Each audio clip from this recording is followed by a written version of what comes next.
사랑하는 여러분, 한 주간에도 평안하셨습니까? 구역공과 제37과 내게 주신 모든 은혜를 무엇으로 보답할까에 대해서 우리 살펴보며 은혜를 나누겠습니다. 여러분 가지고 계신 구역공과 193페이지에 있습니다. 오늘도 함께 구역공과를 펴놓고 함께 읽어가며 함께 은혜를 나누겠습니다. 나눌 말씀은 시편 116편 12절에서 19절 말씀이고요. 외울 말씀은 시편 116편 12절 말씀입니다. 우리 함께 읽겠습니다. 내게 주신 모든 은혜를 내가 여호와께 무엇으로 보답할까? 우리 한 번 더 읽겠습니다.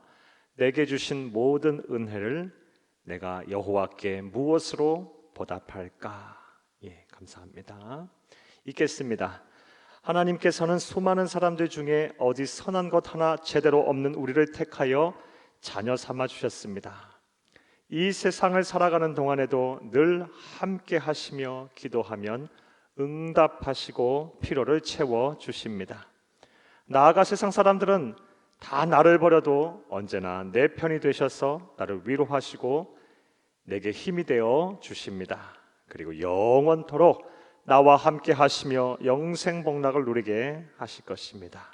이렇게 큰 은혜를 받은 우리는 하나님께 어떻게 보답할 수가 있을까요? 참, 우리는 하나님 앞에 큰 은혜를 받은 사람들입니다. 도대체 우리가 무엇이길래 하나님께서 우리를 사랑하셔서 당신의 생명을 내버리면서까지 우리를 구원하셨을까요?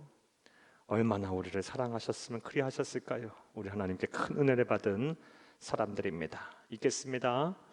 본문인 시편 116편에 나타난 시인의 상황을 살펴보면 다음과 같습니다. 먼저 3절, 8절, 15절을 보면 그는 생명의 위협을 받았습니다. 생명의 위협 속에 있습니다. 또한 11절에 보면 치명적인 병에 걸려 심한 공경 속에서 사람들의 조롱과 배반을 당하기도 하였습니다. 생명의 위협을 느낀 것도 모자라서 병에 걸렸고 많은 사람들의 주변에 있는 사람들로부터 조롱과 배반을 당하기도 했습니다. 그런데 놀라운 점은 우리 가로합니다. 이렇게 어려운 상황 속에서도 인간적인 해결책을 거부하고 신실하신 하나님의 약속을 집요하게 믿고 있습니다. 그러면서 그는 신실하신 하나님의 은혜에 대해 어떻게 보답할 수 있을까 하고 자문합니다.까지 가로를 치시기를 바라고요. 그 신실하신 하나님의 은혜에 대해 어떻게 보답할 수 있을까에다 줄을 쳐놓으시기를 바랍니다. 시인의 위대한 점이고 오늘 우리는 이 시편 116편의 시인의 모습을 통해서 우리가 내게 주신 우리에게도 주신 은혜에 무엇으로 보답할 수 있는지 생각해 보며 은혜를 나누고자 합니다. 그리고 13절 이하에서부터는 그 해답을 구체적으로 나열하고 있습니다. 자, 이제부터 생각해 보겠습니다. 시편 116편의 저자는 여호와 하나님의 은혜에 무엇으로 보답하겠다고 말을 했을까요? 우리 역시 하나님께로부터 놀라운 은혜를 받았는데 본문을 통해 알 수 있는 보은의 방법에는 어떠한 것들이 있을까요? 주칩니다. 본문을 통해 알 수 있는 보은의 방법, 이게 오늘 우리가 생각해보고 살펴보고 우리가 마음에 새겨야 할 은혜입니다. 자, 첫째로 함께 읽겠습니다. 예수 그리스도의 고난에 동참해야 합니다. 가를 줄을 치시고 고난에 동참에다 동그라미를 치시기를 바랍니다. 본문 13절에서 시인은 줄칩니다. 내가 구원의 잔을 들겠다까지 줄칩니다 라고 말합니다. 민수기 28장 7절에 보면 하나님의 구원에 대해 감사의 제사를 드리면서 제물을 불사르기 직전에 독한 술을 담은 잔을 높이 들고 그것을 붓는 의식인 전제를 거행했습니다. 전제에다 동그라미 치시기 바랍니다. 그리고 이스라엘 백성들은 이를 통해 구원하신 하나님의 말씀에 순종하며 그의 뜻이라면 어떠한 고난이라도 동참하겠다고 결심을 하였습니다. 그러니까 이스라엘 민족이 구약 시대에 제사를 드리기 바로 직전에 전제라는 의식을 행한 것은 독한 술을 담은 잔을 하나님 앞에 높이 들고 서약한 다음, 결심한 다음, 그리고 그 술을 제물에 부은 의식인 이 전제를 한 이유는 어떠한 상황 속에서도 하나님의 말씀에 순종하며 주가 주시는 고난에 동참하겠다는 그런 결의를 다지면서, 결심을 하면서 그런 의식을 행했던 것입니다. 자, 그렇게 행하였던 구약 시대의 의식이 신약 시대에는 어떻게 의미가 변화했는지 생각해 보겠습니다. 신약 시대에 이르러서는 이러한 의식이 갖는 상징적인 의미가 주칩니다. 예수님의 고난에 동참하겠다는 의미로 구체화됩니다. 예수님의 고난에 동참하겠다는 의미에다 동그라미 치시기 바랍니다. 다시 말해 가로합니다. 구원의 잔은 우리를 구원하기 위해 예수님이 당하실 고난의 장이며, 그런 잔을 높이 들겠다는 것은 예수 그리스도의 고난에 동참하겠다라는 것입니다. 까지 가로를 치시기를 바랍니다. 내가 구원의 잔을 높이 들겠다라는 시인의 결심을 오늘날 우리의 시대에 맞게 해석하고 적용을 하면 예수 그리스도의 고난에 동참하겠다라는 것입니다. 자, 그렇다면 우리가 동참해야 예수 그리스도의 고난에는 어떠한 것이 있을까요? 실제 삶의 현장에서는 작은 실천들을 통해 그리스도의 고난에 동참할 수가 있습니다. 가로합니다. 어떤 성도님은 새벽 예배를 드리는 화장실을 청소하고 쓰레기통에 지저분한 것들을 누가 시킨 것도 아닌데 묵묵히 청소를 합니다. 예수 그리스도의 고난에 동참하는 것입니다.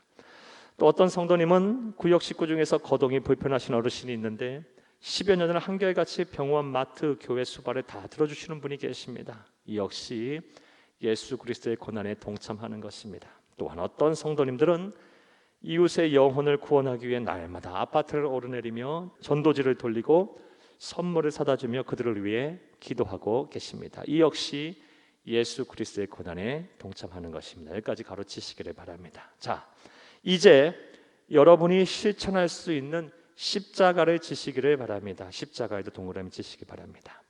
이것이 바로 우리 삶의 현장에서 예수 그리스도의 고난에 동참하는 길이며, 이러한 실천을 보시고 하나님께서는 여러분의 보은의 행동을 크게 기뻐하실 것입니다. 첫째, 우리가 무엇으로 하나님이 우리에게 주신 은혜를 보답합니까? 예수 그리스도의 고난에 동참함으로 우리는 보은할 수가 있는 것입니다. 자, 둘째로 또 우리가 내게 주신 은혜를 무엇으로 보답할까요? 시인은 어떻게 하겠다고 말을 하고 있을까요? 둘째로 함께 줄치면서 읽습니다. 예배를 잘 드려야 합니다. 줄을 치시고 예배에다 동그라미 치시기를 바랍니다. 시인이 두 번째로 제시한 보은의 방법인 여호와의 이름을 부르겠다라는 것은 구원을 베푸신 하나님을 기쁨으로 찬양하겠다는 뜻으로 하나님을 향한 찬양과 감사, 기쁨이 이루어진 현장인 예배를 잘 드리겠다는 것으로 확장하여 생각할 수가 있습니다. 여호와의 이름을 부르겠다 해도 줄을 치시고 예배를 잘 드리겠다는 것으로 확장하여 생각에다 줄을 치시고 이 둘을 연결해 놓으시기를 바랍니다. 무엇보다 예배는 하나님께서 가장 기뻐하시는 행위로 우리 인간의 창조하신 목적이기도 합니다. 예배의 정의입니다. 하나님이 가장 기뻐하시는, 우리 사람이 할 수 있는, 하나님께 드릴 수 있는 최고의 경배 행위가 바로 예배입니다. 우리 하나님께서는 우리를 창조하신 목적은 예배를 받으시기 위해서가 아주 가장 중요한 목적이시기도 합니다. 예배를 잘 드려서 하나님의 마음을 흡족하게 해드리는 것은 분명 하나님이 기뻐하시는 보은의 방법입니다. 자, 그렇다면 우리가 어떻게 해야 예배를 잘 드릴 수가 있을까요? 먼저 주칩니다.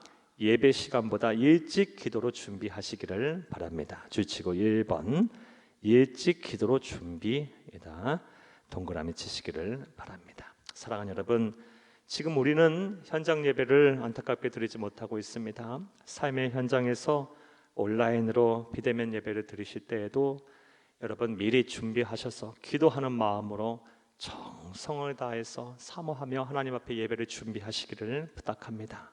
하나님은 살아계시고 또 하나님께서는 우리의 예배를 기뻐 받으시기에 여러분 삶의 현장에서 여러분이 일찍 기도하며 준비하며 예배를 드리신다면 하나님께서, 살아계신 하나님께서 무엇보다 여러분의 예배 드리는 모습을 기뻐하시며 여러분의 예배를 잘 받으실 것입니다. 장담컨대 이러한 실천은 여러분의 예배를 하나님의 은혜가 쏟아지는 예배가 되게 할 것입니다. 준비한 만큼 우리가 예배를 성공적으로 드릴 수가 있는 것입니다. 또한 주시겠습니다. 사모하는 심령으로 말씀을 들으시기 바랍니다. 사모하는 심령으로 말씀을 들으시기 바랍니다. 주시고 2번 써놓으시고 사모에다 동그라미 치시기를 바랍니다. 간절히 바라고 원하는 마음, 하나님께서 내게 은혜를 주시리라 그 간절히 바라고 원하는 마음. 시편 51편 17절에도 여호와께서 찾으시는 구하시는 제사는 상한 심령이다라고 말씀하셨어요. 간절히 하나님의 은혜를 사모하는 그 마음 심령을 하나님께서는 받으신다라는 것입니다. 여러분 모두 은혜를 사모하시면서 하나님의 말씀을 잘 들으시기를 부탁합니다. 그것이 예배를 잘 드리는 것입니다. 셋째로 주치겠습니다. 가급적이면 앞자리에 앉으시기를 바랍니다. 이건 현장 예배에서 드리는 말씀이죠. 가급적이면 앞자리에 와서 예배를 드린다는 것은 뭘 의미합니까? 적극적이고 또 하나님의 은혜를 더 사모하며 드린다는 예배를 드린다는 거예요. 우리 예배는 아주 적극적으로 드려야 돼요. 능동적으로 드려야 돼요. 여러분 온라인 예배를 드리실 때에도 적극적으로 드리세요. 식사하시다가 또 늦게 일어나셔서 그냥 예배 드리는 둥 마는 둥 TV 켜놓고 또 인터넷 켜놓고 이렇게 예배 드리시지 마시고 여러분 적극적으로 능동적으로 예배를 잘 준비해서 간절히 사모하는 마음으로 옷도 단정하게 입으시고 마음의 준비도 잘 하셔서 예배를 적극적으로 드려주시기를 부탁합니다.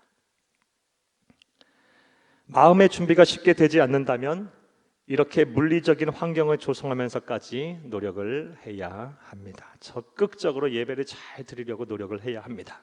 자, 나아가 주치겠습니다. 헌금을 정성껏 드리시기를 바랍니다. 주치고 4번에다가 헌금에다가 동그라미 치시기를 바랍니다. 누가복음 12장 34절에 예수님께서 너희의 재물이 있는 곳에 너희의 마음도 있다라고 말씀하셨습니다.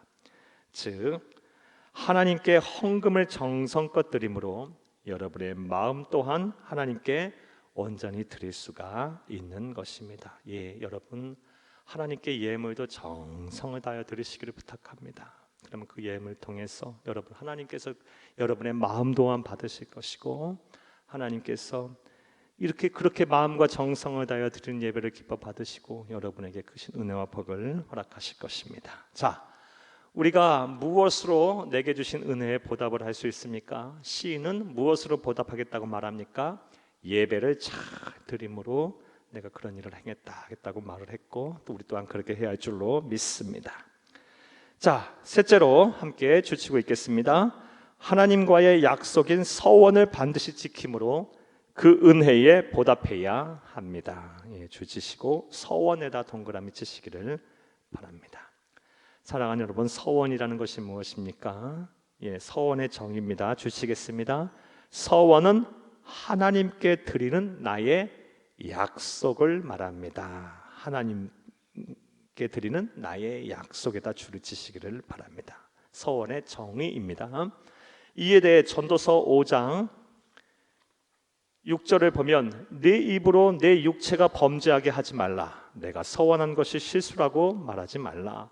어찌 하나님께서 네 목소리로 말미암아 진노하사 네 손으로 한 것을 멸하시게 하랴라고 말씀하셨습니다. 즉 주치겠습니다. 하나님께 서원을 했으면 반드시 이행해야 한다는 것이며 그렇지 않으면 벌하시겠다는 것입니다. 까지 줄을 치시기를 바랍니다. 읽겠습니다. 하지만 우리는 안타깝게도 하나님과 약속한 것을 너무나도 가볍게 생각합니다. 삶이 어렵고 뜻대로 풀리지 않으면 이 순간만 지나가게 하시면 하나님의 나라 확장을 위해 전도하며 선교하겠습니다. 말씀에 순종하고 주일 성수하겠습니다 라고 기도합니다. 그러나 하나님께서 은혜를 베푸셔서 그 순간을 지나가게 하시면 언제 그랬냐는 듯 약속을 지키지 않습니다. 이제 여러분에게 여쭙겠습니다. 지난 신앙의 여정 속에서 하나님께 약속한 것이 무엇입니까? 특별히 하나님의 마음을 알아 예수 그리스도의 심장을 가지고 내 주변의 불쌍한 영혼을 구원하겠다고 하나님과 약속하지는 않으셨습니까? 우리는 하나님과의 약속, 서원을 잊을 수 있지만 하나님은 절대로 잊는 분이 아니십니다. 따라서 서원하여 응답을 받으셨다면 반드시 그것을 지키시기를 바랍니다. 서원을 이행함으로 시인은 내게 주신 은혜에 보답하겠다라고 말을 했습니다. 우리 또한 하나님과의 약속한 것이 있으면 반드시 지키시는 여러분 되기를 간절히 주의 이름으로 축복합니다. 자, 말씀 맺겠습니다.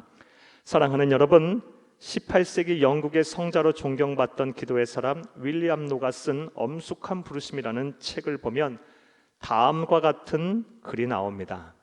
하나님을 기쁘시게 하는 영적 거장은 기도를 많이 했거나 금식이나 구제를 많이 한 사람이 아니라 주치겠습니다. 범사에 하나님께 감사하며 그 은혜에 보답하려고 노력하는 사람이다라고 말했습니다. 저도 공감합니다. 범사에 하나님 앞에 감사하는 사람은 기도하지 않을 수가 없어요. 기도하면 하나님 감사하라고 하니까요. 용서하라고 하니까요. 이해하라고 말씀하시니까요. 그리고 내게 주신 은혜를 하나하나 생각나게 하시니까요. 범사에 감사하는 사람은 기도하는 사람이고 하나님의 뜻대로 사는 사람입니다. 즉 영적 거장입니다. 나는 얼마나 하나님의 은혜를 많이 받은 사람인가를 깊이 묵상해 보시기를 바랍니다. 특별히 지금 코로나19 바이러스 재확산 시대를 살고 있는 지금 여러분 지금 삶의 현장이 아주 답답하시겠지만 나는 얼마나 하나님의 은혜를 많이 받은 사람인가를 마음에 새기고 늘 그것에 대해서 자문해 보시기를 바랍니다. 그리한다면 진심으로 나는 하나님의 은혜가 아니면 살 수 없는 사람입니다 라는 절절한 신앙 고백을 하지 않을 수가 없습니다. 그리고 그런 고백을 했다면 윌리엄 노가 말한 대로 그 은혜에 보답하고자 노력하는 사람이 되시기를 바랍니다. 본문의 시인처럼 주치겠습니다. 내가 그 은혜에 어떻게 보답해야 할까라는 질문을 스스로에게 던지며 예수 그리스도의 고난에 동참하고 찬송하며 동참하고 예배에 최선을 다하며 그와 약속한 모든 서원을 지키기 위해 노력하시기를 바랍니다. 까지 주십니다. 그리하면 여러분에게 복을 주실 것입니다. 보답하기 벅찰 정도로 큰 은혜를 부어주실 것입니다. 이런 날이 속히 오기를 간절히 바랍니다. 할렐루야. 자, 이제 말씀과 만남을 보겠습니다. 1번, 여러분은 범사에 얼마나 감사를 하고 계십니까? 그 감사의 조건들을 서로 이야기해 봅시다. 사랑하는 여러분, 여러분은 매사야 매일매일 얼마나 감사를 하고 사십니까? 여러분에게 숙제를 드릴게요. 매일 한 가지 이상 감사 조건을 꼭 생각해내셔서 기록해 보세요. 그것이 일주일간 쌓이면 7개가 될 것이고 한 달이면 30개가 될 것이고 1년이면 365개가 될 거예요. 그러면 우리의 삶이 천국이 될 거예요.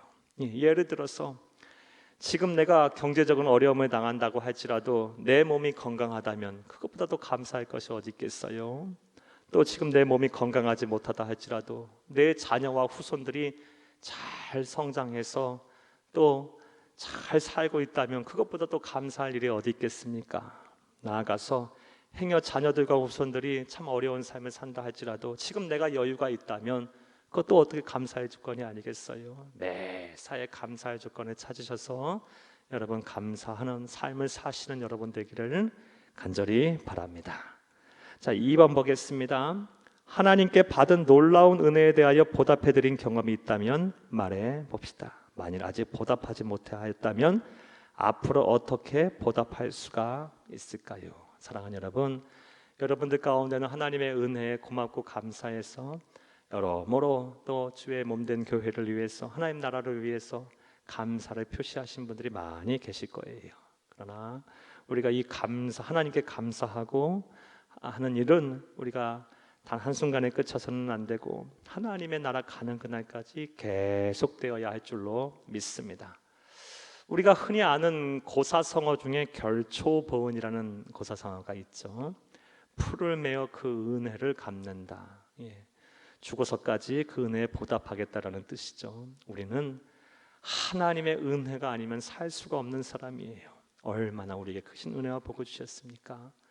이 세상 사는 동안에도 하나님 우리를 자녀 삼아 주셔서 책임지시고 보호하시고 함께 하실 뿐더러 영원토록 우리와 함께 하시며 우리에게 천국을 예비하실 것이고, 이 세상에서의 모든 수고가 끝나는 날 천국 본향에서 우리와 더불어서 세세토록 왕노릇하게 하실 거예요. 얼마나 큰 은혜와 축복입니까? 도대체 우리가 무엇이길래 우리에게 이런 은혜를 주셨을까요? 우리에게 무슨 선한 것이 있어서, 우리가 무슨 일을 행했다고 이런 은혜를 베푸셨을까요? 늘 은혜에 감사하며 하나님의 나라 가는 그날까지 우리가 이 은혜에 보답하는 삶을 날마다 살아야 할 줄로 믿습니다. 자, 3번 보겠습니다. 범사에 하나님의 은혜에 보답하는 삶을 살기 위하여 내가 할 수 있는 구체적인 실천 사항을 세우고 말해 봅시다. 여러분, 만약에 여러분들에게 시간이 있다면 교회와 또 어려운 이웃들을 섬기고 봉사하는 일을 하세요. 또 여러분에게 건강이 주어졌다면 어려운 이웃들을 실제적으로 찾아가 도와주시고 또 열심히 전도하고 선교하세요. 또 여러분에게 시간과 여러분 건강이 주어지지 않는다면 이런 일을 잘 할 수 있는 사람들을 돕고 또 기도하며 물질로서 후원하는 일을 하시기를 바랍니다. 무엇보다 하나님께 예배를 잘 드리셔야 합니다. 하나님은 예배하는 자를 찾으십니다. 여러분의 삶의 현장에서 또 사역의 현장에서 늘 경건의 시간을 갖고 때에 맞춰서 공예배도 잘 드려주시기를 부탁합니다. 이러한 모든 것들이 하나님의 은혜에 보답하는 실천이 될 것입니다. 사랑하는 여러분, 믿음은 행함이 있어야 됩니다. 행함이 없는 믿음은 죽은 믿음이라 그랬어요. 마음속으로 측은히 여기고 감사하는 마음을 갖는 것, 그것 또한 중요하지만 하나님 앞에 또 세상 앞에 감사를 실천하는 것으로 우리의 감사는 완성이 될 수 있습니다. 여러분이 지금 하실 수 있는 일부터 지금 당장 시작하셔서 여러분의 삶이 감사로 넘쳐나고 또 하나님의 은혜에 보답하는 그런 일들로 넘쳐나서 하나님의 마음을 기쁘시게 하는 참된 성도님들이 다 되기를 간절히 주의 이름으로 축복합니다. 감사합니다.